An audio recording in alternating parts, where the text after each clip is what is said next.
I want to share with you 2 dirty secrets that keep companies from growing, even multi-million dollar companies. And if they learn how to do this better, and even if you learn how to do this better, if you have this challenge, it can make a massive difference in your business. So let's talk about the first one. When I go in and work with a company, say a company brings me in, they want me to help streamline their company, make it more turnkey, have them produce more but work less, right? So one of the first things I do is I want to find out who is doing the books. 90% of the time, it's a spouse or a family member that does the books. Now, I have a problem with that, and I tell you why. That often tells me that person hasn't got to the point where they have learned to let go and trust somebody else, because they have all these stories of people that they know that, somebody that worked for them that wasn't family, whatever, screwed them for tens of thousands or whatever. I know of family members that's done the same thing. So what you have to learn to do, you have to learn to let that go.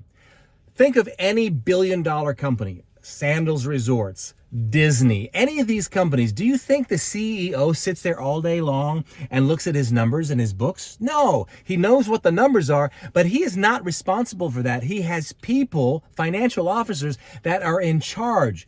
You have to think that big, even though you may not want to be that big. The reason is that shows that you have a psychological limitation, that you're not setting your company up to the point where you have people that you can truly trust other than maybe a family member. Very, very important.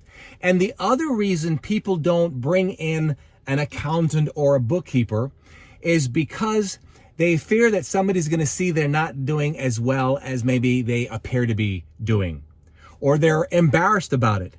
And most of the time when I suggest that somebody go and get an accountant, somebody with advice that's not connected to them, first they have to learn how to create a firewall so they are protected. Once they learn that, then bring somebody on board, and they will be shocked how things typically are not being done well, and little changes that can make a dramatic difference. For me personally, I've been blessed to have known this strategy for many, many years.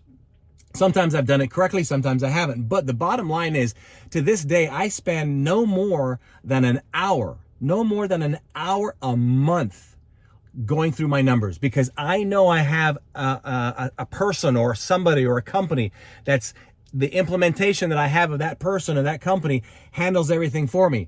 So the key is you've got to learn to get to that level, because when you get to that level and you have full trust, and that does not happen overnight, it may take you a week, a month, it may take you months or years to find that person, but you must have that radar detector on looking for that, because that's going to take you to another level. And I think when people don't look at their business this way, they are controlled by the inability to grow to the point that they can find somebody that they can just throw things at them and they can trust that individual or that firm. So think about that. If you want to really grow your company, and maybe you don't want to grow it too much right now. I don't know. A lot of people are at different phases in their life, different chapters, right? But the bottom line is, if you're not willing to do something like this, you still have the psychological limitation of not being able to let go, learning how to find the right people that you can trust to bring on board so you can be the expert and do what you're the greatest at. I am not an accountant. I am not a bookkeeper. I don't care to ever learn it. I have no desire to learn it. I'm going to make sure I find somebody who can do it and do it right. I encourage you to do the exact same thing. When you learn to master this, you truly take your business to another level. I know people who are doing millions of dollars and they're still not at this level. And I know if they changed it, it would change their game. You know what it's like? It's like if we're in this airplane and we're flying this jet, and we get a bunch of ice on the wings. So if I have a certain amount of power set, the power's right here. If I have a certain amount of power set, okay, even though my power set, I'll make up a number. Let's say it's set at 100%. I may not be able to get 100% of my performance because I've got this drag of ice that's on the wings.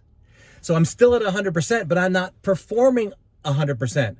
But now I have a button over here that if I throw this button on, the ice pops off, and if I get that ice off or don't even have the ice on the airplane before I take off, I'm at 100% and I'm flying at 100%.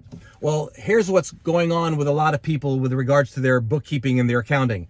They're full throttle, they're 100%, but they've got so much drag, they've got that extra ice on their wings because they have to micromanage all the books or they don't trust somebody. What happens now is they're at 100% on the throttle, but they're not performing it at 100%. So now imagine being at 100% on the throttle, letting all that go, boom, you're gonna get 50% more power out of you. Stop and think about that. That's huge. Something to think about. I'm out of here between now and the next time we get to chat. Remember, don't let anything or anyone rent space in your head. I would love to see your comments below. And do me a favor, if you don't mind, share this with maybe a fellow entrepreneur, somebody you know, and I'd love to see your comments as well. Between now and the next time we get to chat, again, you know what to do. Don't let anything or anyone rent space in your head, especially those negative things or those negative people that shouldn't be there.